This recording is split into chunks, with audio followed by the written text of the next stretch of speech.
Ok, mucha atención. Haciéndome cargo absolutamente de mis palabras, creo que el tema que vamos a hablar en este rato puede no solamente abrir una gran cantidad de mentes, sino que puede ser un cambio fundamental que está pidiendo a gritos y que tiene que ver con la educación de nuestros hijos. Nosotros somos un ejemplo vivo, si bien podemos tener varias excepciones, ya que logramos salir del hoyo, de la cárcel, del sistema carcelario que significa la educación, que es claramente un centro de entrenamiento que trata de igualar el conocimiento de las personas, pero no desarrollar talentos personales que quizás nosotros por estar acá desarrollamos, particularmente nos arrancamos y pudimos salir de la norma. Hay colegios que... ya vamos a estar hablando de eso. Pero son contados. Y que tiene que ver precisamente con que la educación, ¿cómo está planteada? ¿Es un buen ejercicio o está basado en modelos claramente de la revolución industrial, de hacer personas en serie que sean útiles a un sistema, pero no necesariamente útiles a sí mismas, o personas finalmente felices, completas, que puedan generar a través de su hijo mejores seres humanos? Vamos a partir con esto porque lo que vamos a plantear hoy día es casi exigir el fin de la tradición, de la escuela tradicional, de la educación tradicional, y con buenas noticias porque la solución comienza en nuestro país en la primera semana de octubre, que vamos a entregar unos datos de un encuentro que se va a realizar en San José de Maipo. Primero, vamos entendiendo cómo la educación entiende o ve que es un niño al cual obviamente se ve con la obligación de instruir. Por favor, vamos con la primera pieza. La escuela construyó sus cimientos sobre una idea fundamental que trasciende a toda su estructura: la noción de que los niños están vacíos y, en consecuencia, su individualidad puede ser rota y reformada, intervenida acorde a necesidades externas. El niño ha sido considerado un objeto de estudio, una rata dentro del laboratorio de socialización más grande de la historia, cuyo principal objetivo fue modelar al ser humano.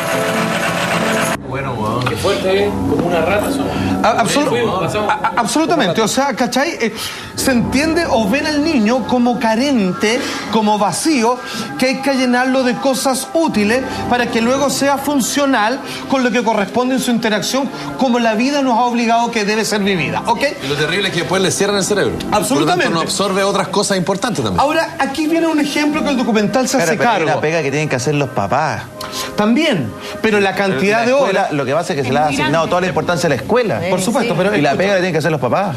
También, pero ojo, también, porque la cantidad de horas que pasan en el colegio, te das cuenta que los educadores, que esto no es una crítica al educador, sino al sistema educacional, ¿cachai? Y ya vamos viendo cómo está formado. Pero, a ver, una de las cosas que todos lo vivimos es como día domingo. Estoy hablando del niño que dice... Chucha, mañana es lunes, tengo que ir al colegio. ¿Por qué? Porque es algo terrible. No va a algo placentero, va a algo que claramente está tipificado como una serie de restricciones donde hay castigo o premiación respecto a las notas y evaluaciones súper arbitrarias. El problema de lo que también se hace cargo el documental, que se llama La educación prohibida, hecho en Argentina, es que los profesores hoy en día también dicen, chucha, mañana es lunes, qué lata. Eso es lo peor. Por favor, vamos entendiendo cómo funciona esto respecto a cómo nos roban los intereses por querer aprender. ¿Qué es una buena educación? ¿Lograr que la mayor cantidad de niños atraviesen los estándares de calidad? ¿Que obtengan herramientas y conocimientos que no les interesan para superar barreras que otros les imponen? ¿No era el objetivo de la educación lograr una buena calidad de vida? La educación sigue siendo lo mismo, una herramienta para formar trabajadores útil al sistema y una herramienta útil para que la cultura permanezca siempre igual y siempre se repita. Exacto, lo que acaba de decir este hombre, con más de 98 entrevistas, muchos de ellos grandes formadores chilenos, grandes intelectuales en el área de la educación, hablan que en realidad la educación no está hecho para explotar al máximo las capacidades de las personas, sino que sea lo más eficientemente un peón más, un trabajador que funcione dentro del engranaje del sistema. Vale decir, que uno dice, ya, pero eso está bien. No, no está bien, porque no están preocupados de ti, ni de tus capacidades particulares, como individuo, ni tu individuo, sino que simplemente de que sumar cuántos elementos de la sociedad no hacen falta y dividirlo así en carreras, ramos y un largo etcétera. Mi señora trabaja en educación y hay varios modelos. El modelo Singapur, por ejemplo. Que y los mapas conceptuales. Tú tenías una estructura y diseño de clase donde partís con Claro, y tú aplicáis ciertos modelos y ahora aplicas mucho el modelo Singapur, las TICs, que son tecnología de la educación. Entonces hay varias cosas que hoy en día, que antes, efectivamente, pero hoy en día se le está dando más amplitud a los niños. No en todos los colegios, efectivamente, no en todos los colegios. Pero en muy pocos colegios son de elite. En el colegio de mi hija, por ejemplo, también hay un sistema que es el PYP.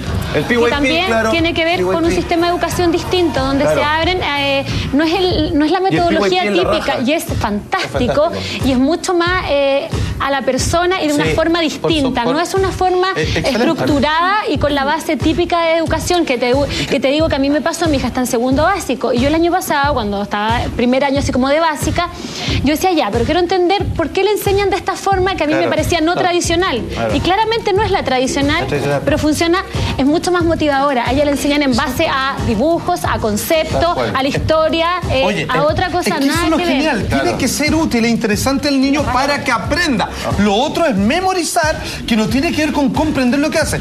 De hecho, fíjate que los nuevos sistemas, lo que están planteando esto, y este gran seminario al aire libre con distintas actividades que se va a realizar los primeros días de octubre en Chile, tiene que ver con que el colegio ya de por sí, lo vamos a estar viendo, reestructura a las personas en personas de su misma edad, para que obviamente cree códigos propios y lo desvinculan de abuelos, mayores y todo. Cuando uno aprende más es cuando se comienzan a mezclarse todo y tiene experiencias ricas, la ventaja de tener hermanos o de ser hijo único en realidad. ¿Te das cuenta? Pero mira, el documental no solamente hace referencia a eso, sino que te explica que dado la metodología de un niño, que naturalmente todo es ¿por qué?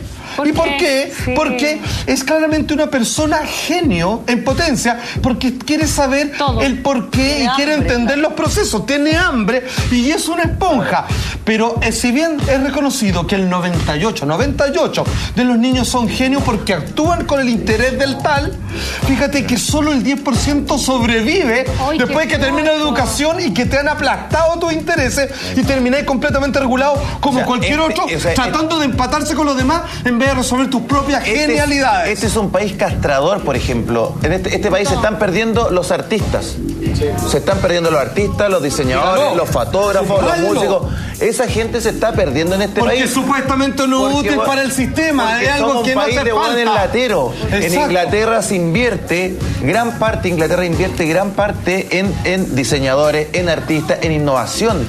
Y gran parte de la labor... Miran todos los diseñadores recortando juguera en el folleto el fin de semana. O copiando afuera. Perdóname, Mariana, pero gran parte de la responsabilidad que tiene la educación en los colegios debiera ser justamente descubrir la potencialidad que tiene cada uno de los niños. Efectivamente que, por ejemplo, yo podría haber sido seca para tocar piano, pero si nunca me pusieron un piano y nunca me incentivaron, perdí el camino. Veamos qué dice el documental respecto al grado de cómo, como aquí se ha establecido, coarta la creatividad, por favor. Este documental que es La Educación Prohibida, que está colocado gratis en internet para que usted lo difunda. Sí, señor. Póngale play. Los chicos desde que nacen con esa capacidad de crear. Son creativos y observadores y curiosos. Y en la escuela pueden pasar dos cosas: que se acompañe ese proceso y se propicien actividades para desarrollar esa capacidad, o se la frustre. De hecho, podríamos caracterizar que el ser humano propende a aprender. Incluso podemos decir más todavía, no es ningún mérito del ser humano aprender. Más todavía, es que no puede no aprender. Estudios indican que actualmente a la edad de 5 años, el 98% de los niños podría ser considerado genio. Son curiosos, creativos y tienen la habilidad de pensar de formas diversas, resolver problemas, es decir, tienen la mente abierta. El problema es que 15 años más tarde, solo el 10% de esos niños mantiene estas capacidades. Y es el que le dieron el rabotril y todo para que ojalá no acaba siguiera. de tocar un tema que no me quiero desviar de eso, pero tiene toda la razón, de personas que quieran ir contra la corriente. Porque el sistema que establece que tú en segundo... Pero el papá aguanta detrás de eso. Porque el papá acepta eso y quiere tener el hijo con un bolso, con ruedas. Porque Felipe, perdóneme. Colegio, lo que estás tratando de hacer, por favor. Gonzalo, porque los niños ahora llegan con maletas con ruedas al colegio. Claro, porque maletas con ruedas. Porque el papá entrega el control de eso a quien se supone va a entregar la educación, que es el colegio. Perdón, le entrega la educación, los valores, puta, la psicología. No es por eso, es porque no le da el tiempo también. Porque los papás hoy no le dan el tiempo a los hijos. Entonces prefieren que esté la mitad del tiempo con una empleada y la otra mitad en el colegio, y le da lo mismo lo que leen en el colegio, mientras lo entretengan. Claro, pero si el colegio es el que le entrega la educación, uno también confía. Ahora, lo que dice Gonzalo es cierto, uno tiene que estar siempre alerta.